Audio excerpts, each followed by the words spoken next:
cyber breaches and fraud are in the daily news, so we know that bad things really happen to good companies. I'm Chris Clark with NACD, and I'm joined today by Elliot Fuhr of FTI and Ryan Toohey. Welcome, guys. Nice to be here.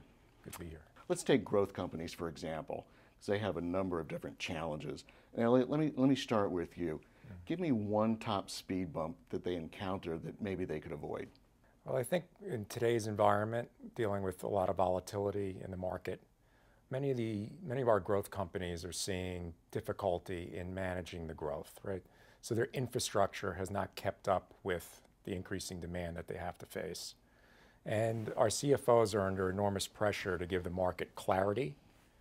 And what's been happening is when you lack infrastructure, you lack the people in the right place at the right job to give them the information that they need to make better decision making. This puts a lot of stress on the finance department. It puts a lot of stress on the board of the company, who would like to ask the questions, what's happening here? Do we have a market problem? Do we have a management problem? Or is there something else going on?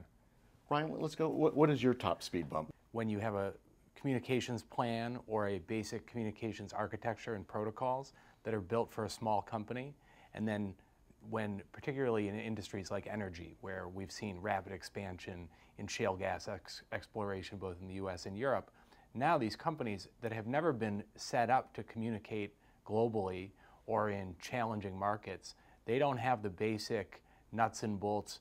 Here's who our contacts are, here's who our friends are, here's who our influencers are. They don't have that built in any way. It's just not part of their playbook. Zero. Define for me influencer network, and is it indispensable to one's playbook if you're a growth company? An influencer network is really the ecosystem of people who can opine favorably on your business, on the strength of your management team, of your finances, of your track record, of your strategy. And when you are in a crisis situation, that is not the time to assemble this network of people. That network needs care and feeding and regular contact. It's really no different than a political campaign where you're reaching out to your big supporters and people you know and friends to regularly speak out on your behalf. They want to know a little bit about what you're doing, a little bit about your position and why you're there. So regular communications out to that network is essential. I've heard in football and other sports that the best defense is a good offense. And I'd like you to respond to it both from the communication side of things and the operational side of things. Having a good defense means you're properly fortified. You have the infrastructure in place. You understand what market expectations are about. You've done your homework. You've internally done your diligence. Your board is in alignment with you. The transparency exists between the management team and the board, which is critical.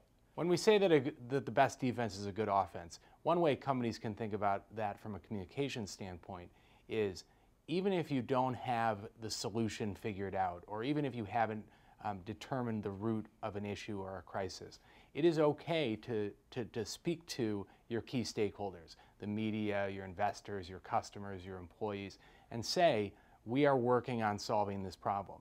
What people want is that two-way dialogue. They want communication. And transparency beats silence. I'm going to conclude for you. You've got to have a proper operational and communications playbook, or those bad things will keep happening to you and your board. Thank you, guys. Thanks, Chris. On behalf of FTI and NACD, thank you for viewing today. If you'd like additional insights, please visit the NACD site or the FTI website. I'm Chris Clark, and this is BoardVision.